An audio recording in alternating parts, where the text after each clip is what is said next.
Hey, Allison. Hi, Justin. We've done 119, I Something think, like that, yeah. episodes of the In Sickness podcast, but never in the same room. Never in the same room, never with an audience. So Right. this is very new. This is probably the largest. Yeah.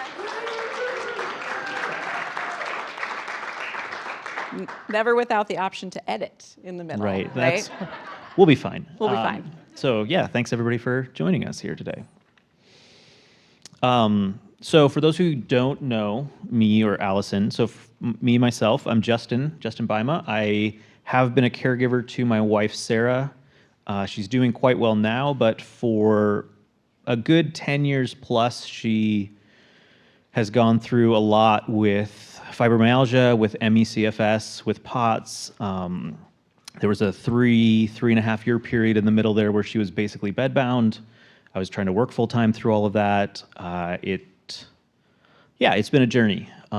So that's a little bit about me. I flew in from Washington State to be here yesterday, and it's been a really great experience to just see everyone that's here, to meet some faces that I've only interacted with online, and so that's me. What about you? So I'm Allison Breininger, and I am a caregiver for my husband, Sean, who is here today. Well enough to be here today, which is great. Yes, it's a big deal. I've been his caregiver for 14 years. He has a rare genetic disease called Fanconi anemia, which causes bone marrow failure and then also cancer at a rate of around 700 times that of the rest of us.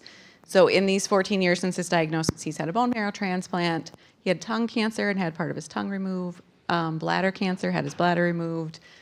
Throat cancer twice, esophageal cancer, gum cancer 5-6 times, about 200 skin cancers.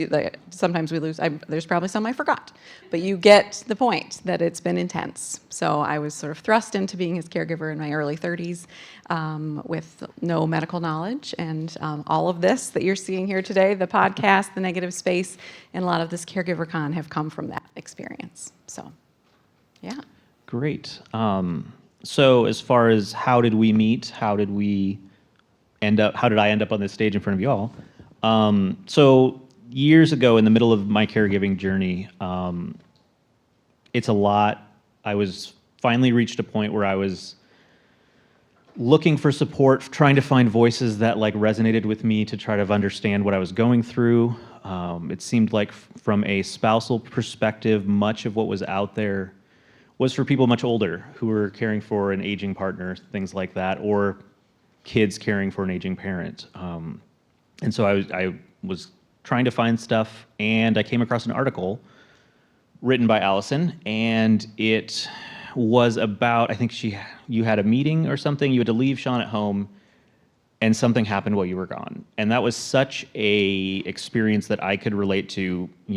My wife was sick. She was spending most of her time in bed, and I had to leave and go to work during the day. And that was always really stressful and felt strange and odd. And I read it and I felt like someone else understood the situation I was in.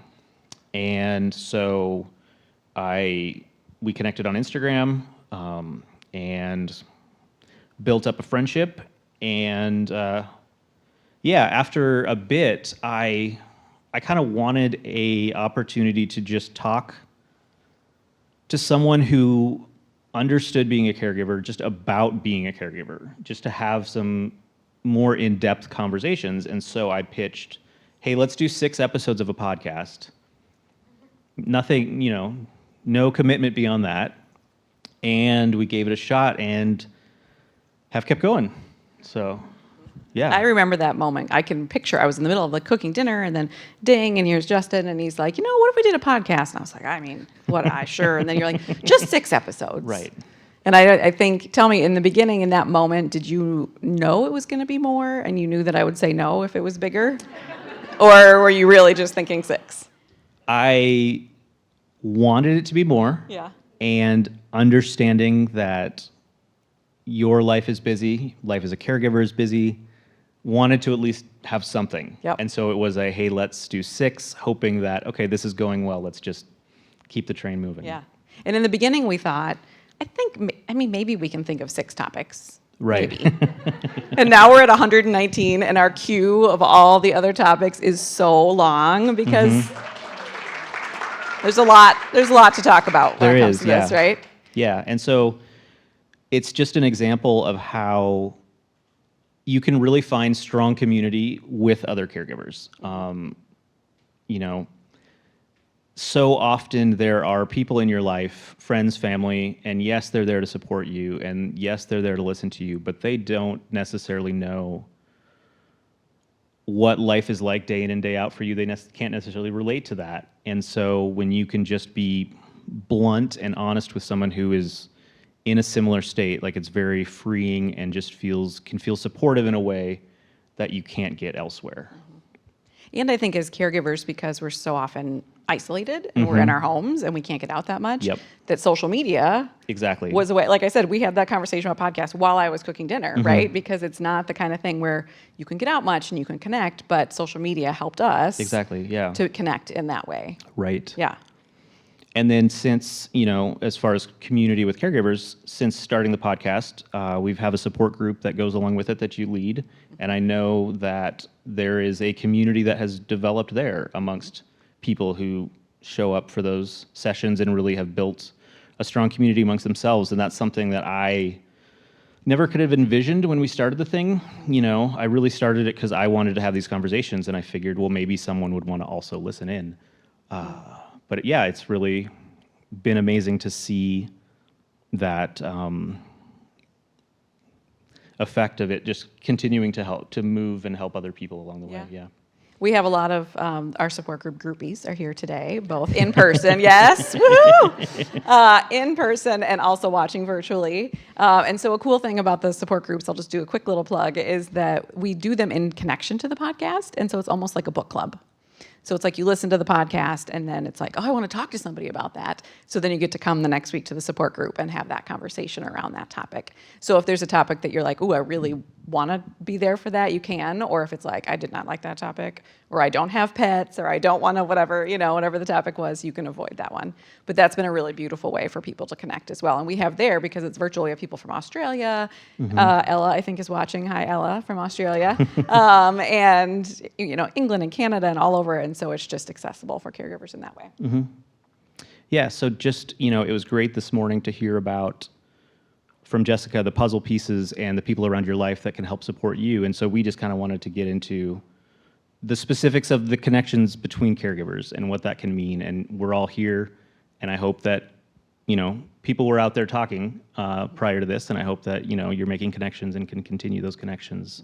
And I think we did ask some people if they have connected with other caregivers prior to this, right? Yeah. So we did some polls in Whova, if you were in the Whova app.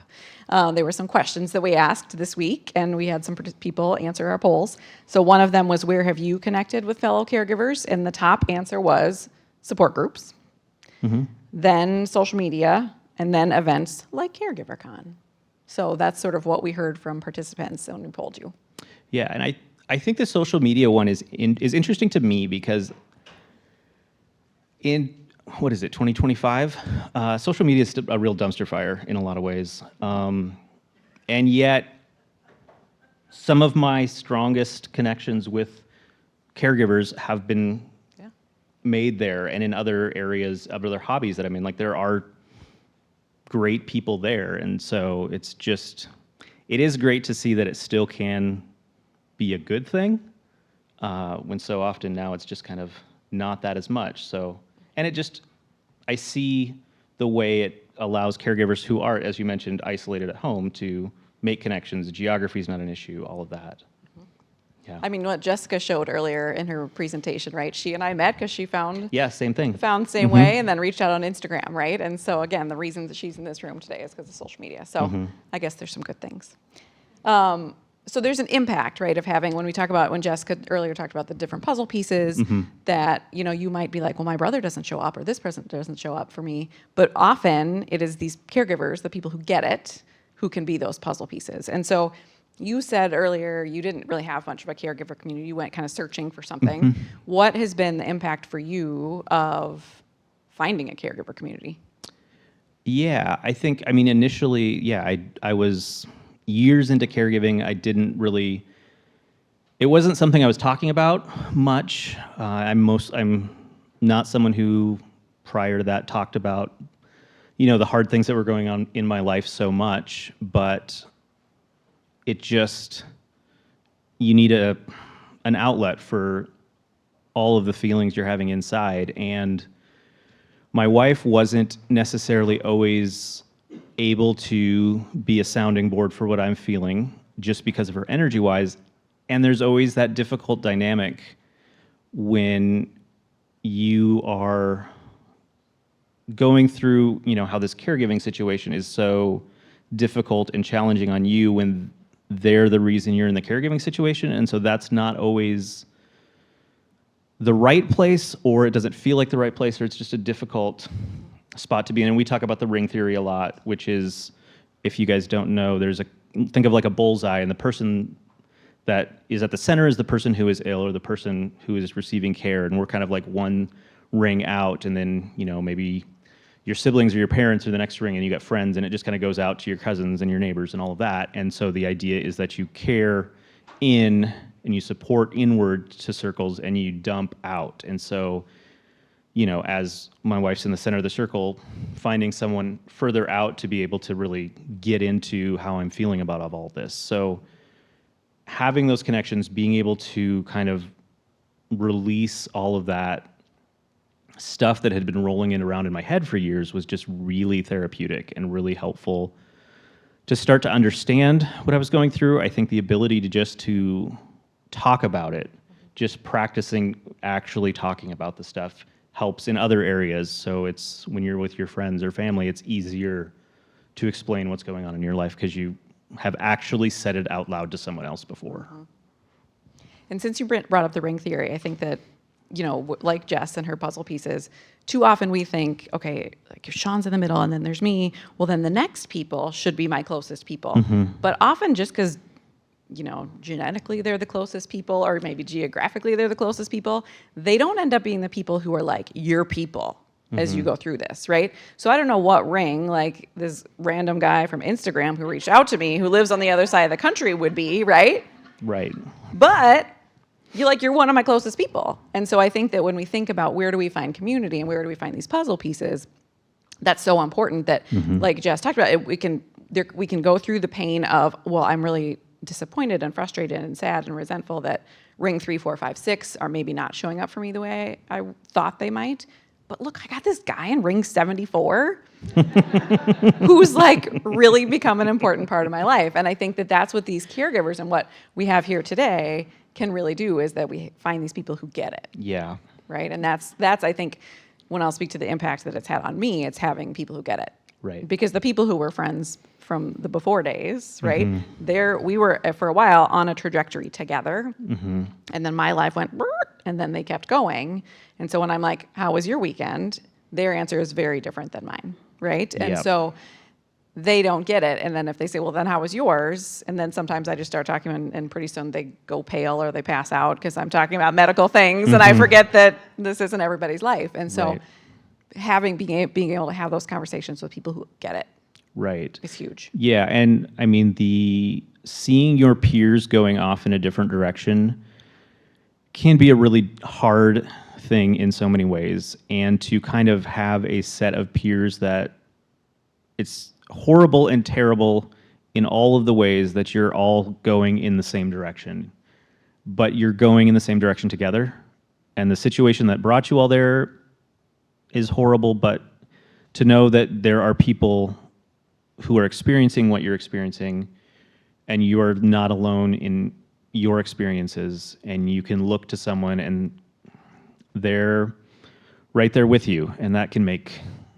just the feeling of not being alone, the feeling of being less isolated. I think I felt very, very isolated prior to all of this, and yeah, no longer, and that has made a huge difference in my life. And I think back to with Jess saying, I am not alone this morning, right? So we think about that, but that a different way of being not alone is realizing, like, there's 63 million of us caregivers in the United States, right? So not just I'm not alone in this, my situation, but I'm not alone in this caregiving thing. Right. And so my favorite thing when we do our Zoom support groups or anything else like that is that someone puts something out there, they say something, it's really vulnerable, and I think they're ready for everyone to like log off and, in fear, but instead everybody nods.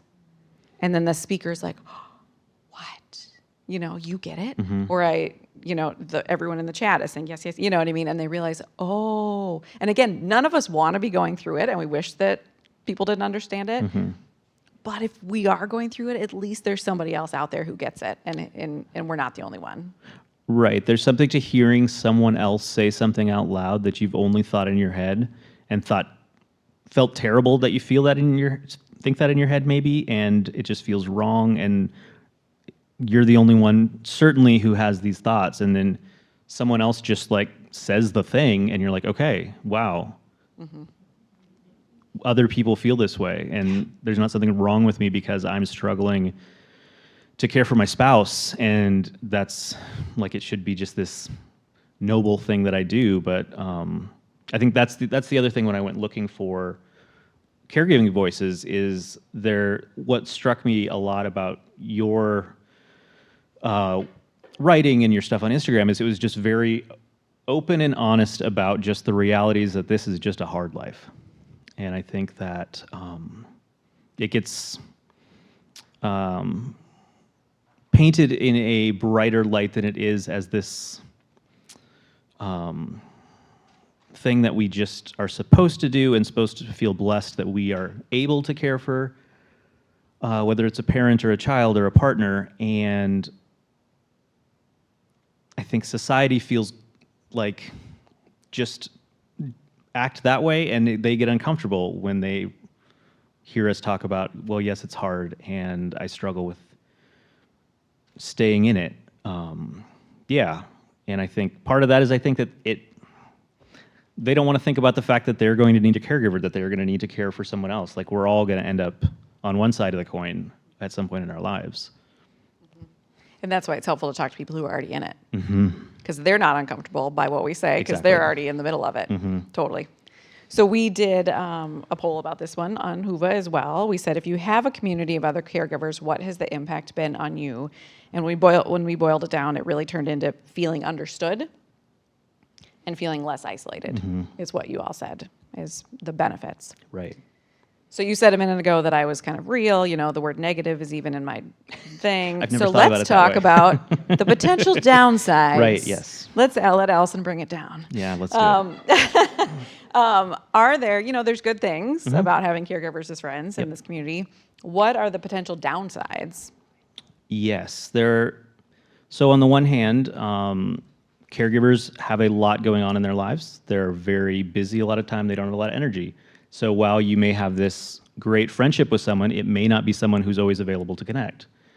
They may be, in the middle of a hospital stay and, sleeping in a chair and just, they have so much going on in their own life that understandably, they don't have the capacity to take on what's going on in your life. And it's challenging then because you want to respect that, but you need your support. And I think that's where having a group of caregivers, not just one person, hopefully you're not all in the thick of it at the same time, and that can kind of help, but it's probably difficult too to be the one that is in the hospital unavailable to support your friend because you just don't have the capacity, and to know that they need that support and to not be able to provide it. Yes, it is. Yes, it's very hard. I can speak to that.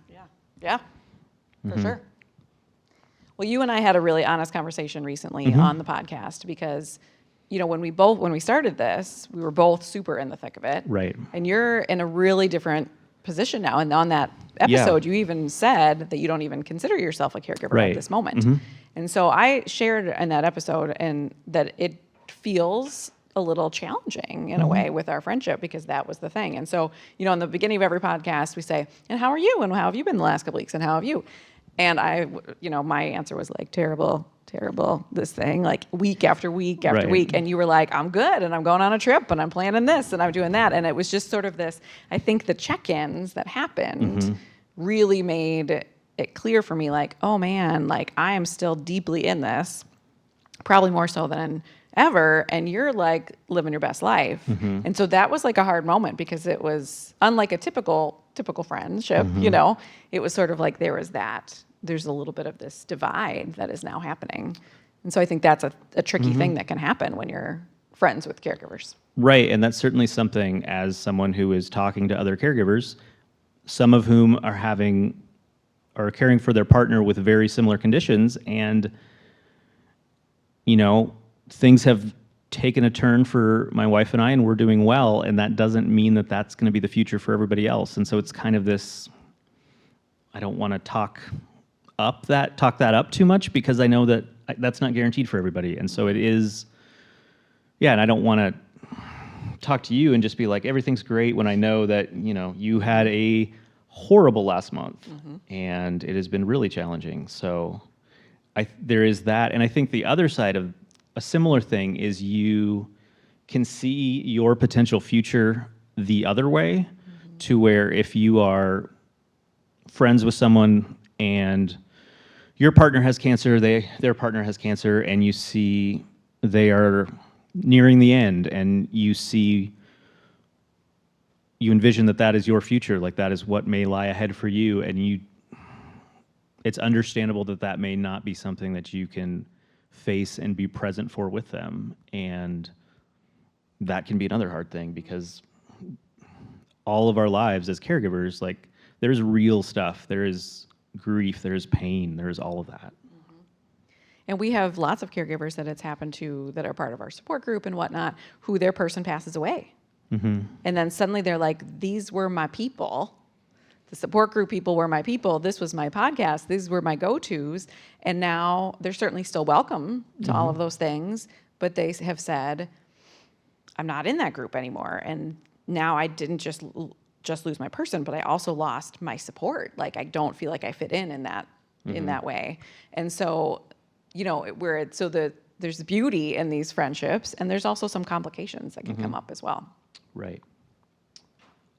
So as with, the other things we've been talking about here, we also polled people on, what downsides they've experienced. And it echoes some of what we said.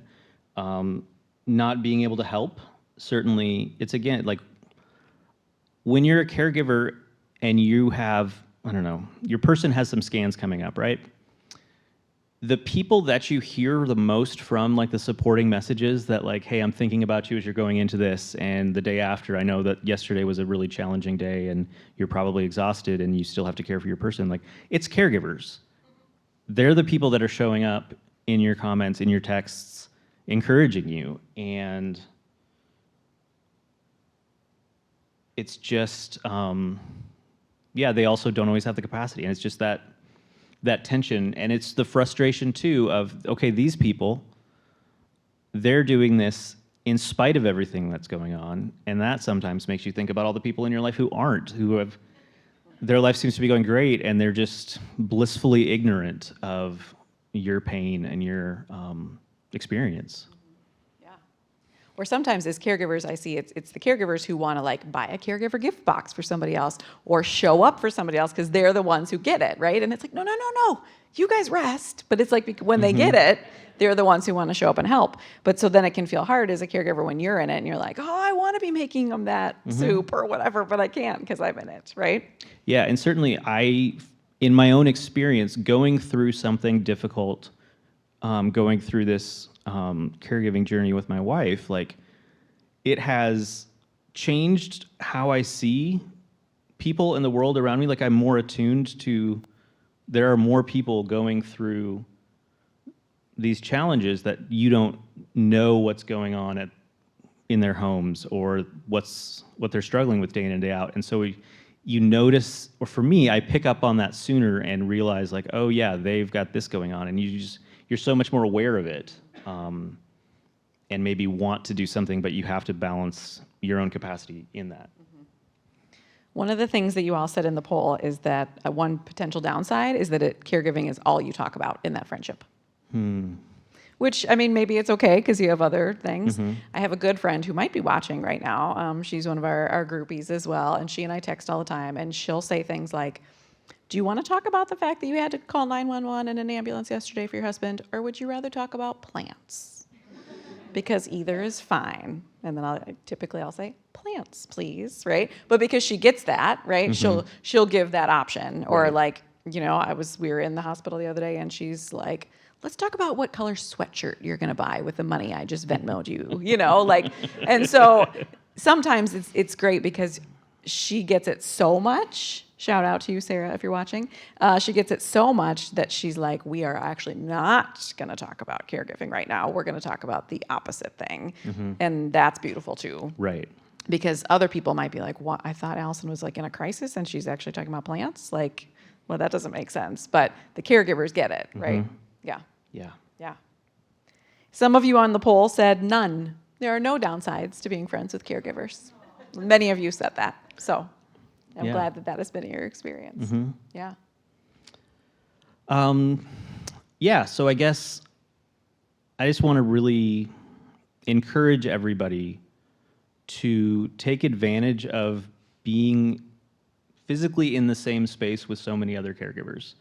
And I hope that you've had a chance to get to know some more, to talk to people, and I hope that you can maintain those connections out of here, because they can make such a big difference in this journey that we're all on. And I just hope that, in that way, you can all hopefully find more support in your life and more understanding, because we all deserve and need that. Absolutely. And I think, anybody who's hung around me knows that I don't like bright-siding things. Right. I don't like the silver lining and everything happens for a reason. And I will say that if my husband had not gotten this diagnosis, I wouldn't know 95% of the people in this room. I wouldn't be sitting here. We would have never met. No. Jess and I would have never met, like most of you. And so it's this sort of unexpected gift. Yeah. And sometimes you hear it's like the club you never wanted to be part of kind of thing. But there is some truth to that if I have to go through this really hard thing, I am grateful that I have gotten a chance to meet these really incredible, interesting people from all across the world, really, and build these relationships, and to have them be my puzzle pieces, right? To say it's way beyond my nuclear family or anything like that, but it's really beyond and all of these other people. So that's a benefit. Good. Yeah. A couple ways you can stay connected. One is that we're having a happy hour afterwards, so stay and chat. The Whova app, you can use that to chat with each other after the event. So if you downloaded it, you can be doing that. And then if you haven't visited the Negative Space Table, you can do that and sign up for our support groups, because like I said, you can see some of these are the coolest people here. And it's so that's just another way that you can stay connected. And as well, Jax has in-person and virtual support groups as well. So we do, because it's live and we don't usually get to do this, Right. we want to open it up to see if there's any questions. This will be part of the recorded episode, so keep that in mind. But any questions either for us individually about any of our stuff or about, oh man, this is my daughter. Hi, Mama. Hi, Maya. I don't quite appreciate that. But so I would say that one of my questions is for caregivers that may be considered non-conventional, for things like mothers, or for, I would even say built people who support caregivers. I think that one of the most interesting things has been watching you try and balance what's happening. For me personally, the other day I had an issue with my medications, and so trying to go and figure out how to get what I needed while also balancing, my parents are going through the roughest time they've had in a while, while also trying to balance, just the normal things the things that are considered typical in a family. But I think that oftentimes what's forgotten is that you are a double caregiver, is because you have me and you have my father, and she has my grandma, and my dog. But I just think that it's such an interesting thing, because although it's considered typical and it is considered you know, something that you are supposed to do. You're supposed to be an amazing mother, which you are. You know, you're supposed to take care of your husband, and you're supposed to be able to smile through all of that. And I just think that it's good to remember that this is not actually normal, and that this is an abnormal amount of stress that you are under, that you continue with. I mean, you know, we met at like Devani's Pizza the other day, right down there, and you were just all smile. I was like, this is incredible that like my dad is literally in the hospital right now. You know, I'm going through like these things with myself, you know, and I can still come to my mama for console and for advice and for, you know, a peace of mind, and that you just have this like light and incredible aura around you, which I'm sure people in this room can, you know, tell. And I just think that that's incredible, and that's just like for Justin, you too. It's like when I saw you in Seattle. First of all, I really liked hearing about your llamas. Good. But he used to have llamas. But I just remember thinking that, wow, like this is like this incredible human being who is just put under so much chronic stress, more than the average human being, and it's just amazing to kind of like be in the presence of this, and that you don't always have to be positive, and that, you know, even when you have these horrible moments, I want you to know that you can pour outward out of the target circle, and that, you know, you have these rings of people that are here for you, even though you are always so positive. And so that's. Isn't she the best? Yeah. She's the best. I don't know that there was a question in there, but I will. But I think it's such a good, thank you, Maya. It's such a good reminder that when people hear that I'm a caregiver, they think of, oh, it's Sean. She's caring for Sean. He's the one who's always in the hospital. He's the one, whatever.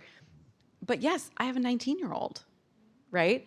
I have an aunt who lives in town who, you know, I'm the secondary caregiver for her, but still, like, I do things for her. My parents are in great health, right? Yes. Woo! But, you know, there's that. So I think that that's true, that we think often about the one person and we don't pay attention to all the other humans and animals, right, that we have in our lives that we care for. And so thank you for bringing that up. Thank you for the opportunity to ask a question. So I've been caregiver for my adult parents, my developmentally disabled brother, and then my two children that are now adults with significant health issues. And we, as society, we talk about your aging parents. You know, you talk about, well, you've got your own kids, and you're a sandwich generation person. That's me, right? But the group that doesn't get talked about are the grandparents that are raising their grandkids. And that would also be me, where I've raised 3 of my grandkids. So what kind of support is out there for grandparents that may be overlooked and not getting the support that they need because they're raising their grandkids? Great question. Yeah, And that is a thank good you question. for all that you've done for all the people in your circles. I don't, and if there's any, because I don't know if any of our vendors or exhibitors are in here today, but are there other people? I don't have a fabulous answer just for that specific group. Although I think that, you know, at the Negative Space, we're trying to shine light on all the different kinds of caregivers. And so that's a good reminder to me that of like the grandparents too. Like that's another one that we often are overlooked, because caregivers in general, that's such a hard thing, is that people don't see us. But then when you're unseen within the unseen, right? Like, look, it's a caregiver conference, but nobody's talking about grandparents, right? And so I'm sorry that you're in an unseen within an unseen category. Is there anybody in the room that has any good resources for grandparent caregiving? Yeah. I know Lutheran Social Services does have a program for grandparents who are caregivers for their grandchildren. So I would just search Lutheran Social Services grandparent program, and I think that website would come up. And I think they may also have support groups. Great. Thank you. Other questions for us or comments? Yeah, Andrea. Hi, I'm Andrea. My question is more so for Justin, Okay. because of overlap with illness groups. And it's probably too big of a question, but maybe like in the queue for future episodes of like a timeline of your caregiver journey and like kind of what things were like in the seasons where things were really hard and like the progression of things getting better and like more in depth of like the timeline of those things.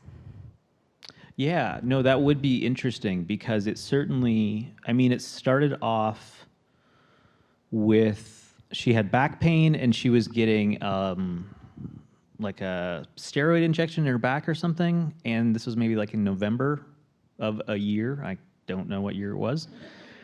And she got this horrible migraine, and we were like in the ER days before Christmas, and that migraine just stuck around for years, and it was just then part of this slow decline. It wasn't this unexpected diagnosis that like suddenly, you know, she has a condition and we need to like ramp up and suddenly I'm thrown into feeling like a caregiver and all that. It was just very, very gradual. And then there was a time she was like, she sat through like 3 green lights. She was driving home from an appointment and she's like, I can't drive anymore.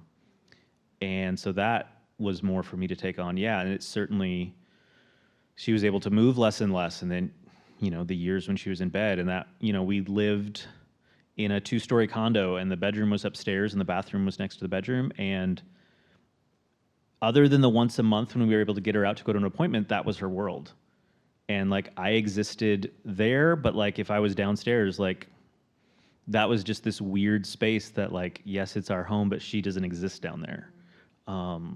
Yeah, so I think there's a lot, that's a great idea for a topic is just kind of go through that arc because then there were a few things along the way that kind of, there were these jumps where she started doing better and yeah, I mean, she's driving again now after 10 years. And it's, yeah. Thank you for the idea. We'll put that in the queue for sure. Yeah. Well, and that's interesting even with the podcast because we started it, what, 5-6 years ago? True. And at the beginning, I mean, you know, when we would do our check-ins, Mm-hmm. right? And now you're like, oh yeah, we went out to dinner the other night. And I'm like, stop a second. You can't just say Right. casually, we went out to dinner when we first started this. There's absolutely no way you could have gone Right. out for dinner. And so it's been fun, even in the amount of time we've known each other and been Mm-hmm. recording, to see the progression. Yeah, we tried to do, what was it? Like during COVID, our town did a drive-through lighted parade. Like normally there's this lighted parade that everybody goes to in December. And they were setting it up so that they had all the floats and you could just drive by it. And I don't know, it was like 2 hours we spent in traffic in a town of 10,000 people. Trying to get to the start of it, and she's just like, I can't anymore. And so we just had to bail on that. And we talked about that on the podcast years ago. And it's been a lot. It's been a lot.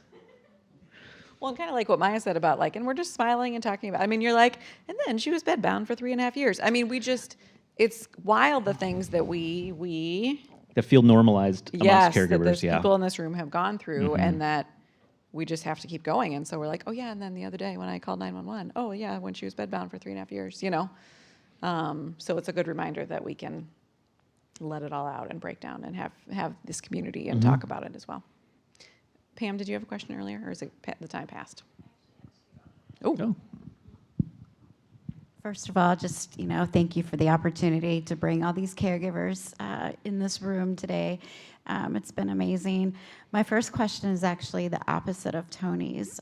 We know that there are a lot of high school kids, for example, and young adolescents who are now having to take care of their parents or their grandparents. So are there support groups available that cater to that population as well? Mm-hmm.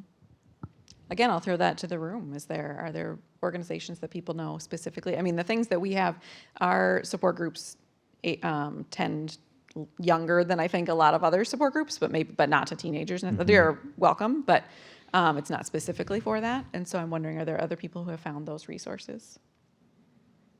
It's another unseen group. Yeah. And my second question is for Justin as well. Okay. There's some research that suggests, at least from a cancer continuum standpoint, that when a caregiver's loved one goes into remission, that can often be at times of stress for the caregiver because now their loved one's in remission and everyone's trying to adjust to the new normal, and perhaps some of those feelings on either side that have maybe been suppressed are now coming out. Can you speak to that if you're comfortable doing so? Like, have you found yourself in that situation now that you're kind of trying to get back to normal, whatever Right. that normal is? Yeah, now? certainly. Coming out of it, what was difficult for me is, so on top of being a caregiver, I have been living with depression as well as anxiety for a long time. I think I've been deeply burned out several times, at least through the caregiving journey. And so coming out of it, seeing Sarah have more energy and to be in situations where it felt like I didn't have the energy that she had, and so she was wanting to go out and do more because she had not been able to do anything for 10 years. And the guilt I felt in part of me just wanting to stay home because I'm recovering from this long journey as well. And that was a real thing. And it's certainly, it's been a few years and that mostly is okay, but there's still definitely times where it's like, well, I'm just exhausted myself. And part of that has been as well getting to the point where it's comfortable to ask her to support me in my health or like my mental health, to where, when she was so sick, that didn't feel like something I could put on her to support me in that way. And there were times she was not, like, she did not have the capacity and it wouldn't even have been an option. So that's been an adjustment as well.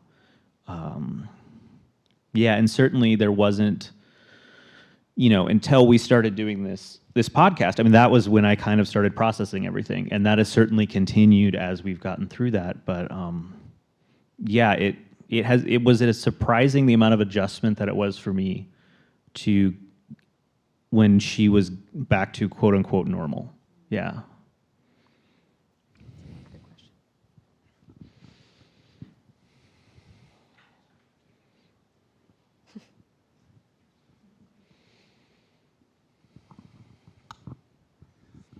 Hi. My question's about sort of the choice of making your journey super public or keeping it private. Maybe you've had a podcast episode about this already, but I just found it interesting that, like Jessica was talking about, her mom was quite private herself, right? So she felt she had to keep it private. I don't want to speak for you, but it sounded like that. And then Allison and Sean just began like social media. I'm like, you guys are pretty public about, things he's going through, like down to the detail. And that's, my husband and I, when he was going through cancer, also chose to be very public. And now that he has different but kind of related health issues, like we almost are rethinking it, like, I don't know, maybe we want to keep this a little closer to home this time. So just wondering if you've talked about that, or, just sort of your reflections on the trade-offs of that choice. Yeah, great question. Yeah, I probably am somewhere in the middle on that, because until we started doing the podcast, we were not really public beyond family and friends as far as what was going on with Sarah. Certainly, like, my coworkers had no idea what was going on. I'm not one who talked much at work, and like work was work, friends were friends. And so, yeah, in a lot of areas of my life, I was pretty private with it. And I know you, like, really have like stepped out and made it a thing. And so what was it that prompted that, I guess?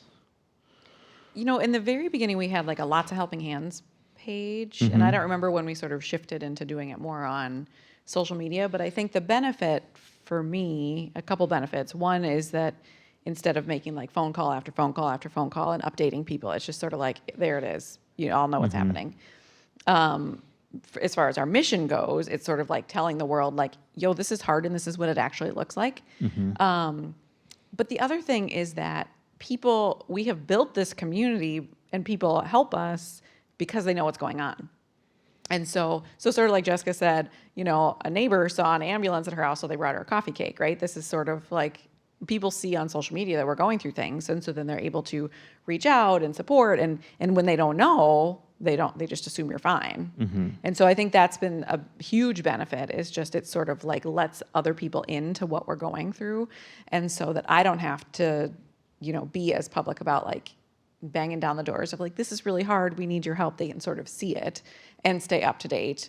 And so that also I don't have to spend my days sort of talking about all those things. And Sean, I always say, is it okay if I send this picture? Is it okay if I, he's like, sure, yep, whatever. Because he's also the best. Yeah.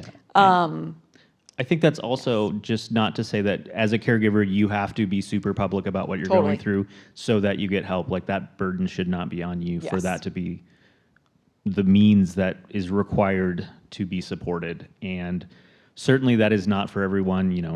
Your For sure. person you're caring for has to be on board with that. And, that absolutely needs to be a discussion as far as what each of you is comfortable. Or if it's a parent, probably the siblings have to talk about, okay, what do we want to share publicly? But yeah, it is just a point to where you can see how the system of support is so broken that like sometimes you just have to be sharing it on social media in order to be supported. Like that's not how the system should be working. Yeah. And for me, I'll say like it helps me feel less isolated, right? Because then there's people, some that I don't even know, who are reaching out and saying, thinking of you while you're in the hospital and all of that, and it can feel less isolating in that way. Yeah. But it's absolutely a individual decision. Yeah. We're out of time, but this really cute guy in the back row has a question. So, okay. Hi, honey. Go ahead. Hi. Sorry, it's all my family members asking questions. I know. did not This pay is our them. big day as a family. we're taking over. I just wanted to say to Jane and to others from a patient perspective, for me, why I choose to be public with this. First of all, the language it's been a lot harder for me to talk about it than it has been for me to write about it. I feel that writing has been this unique gift and outlet for me to really be creative about how I let what I'm experiencing flow through me and flow out of me. And the other reason, is writing something and hearing like, you have my words. And I think you get that at the podcast comments, you get that in the online support groups, like you too have this story, and that connection is so instant and so deep that it makes me want to keep sharing, because I know that someone else out there is going through it and doesn't or may not have the words at this point to articulate it. So, yeah. Yeah, thank you. Justin and I will be at the social hour. Yes. And would love to answer any more questions, or like Andrea already gave us another podcast, idea, if you have ideas for us to cover in the future. But thank you for giving us this space to have this in-person conversation. Yeah. It was great I think we did okay. What I do you hope think? so, yeah. Yeah? Thanks. Yeah. Thank you.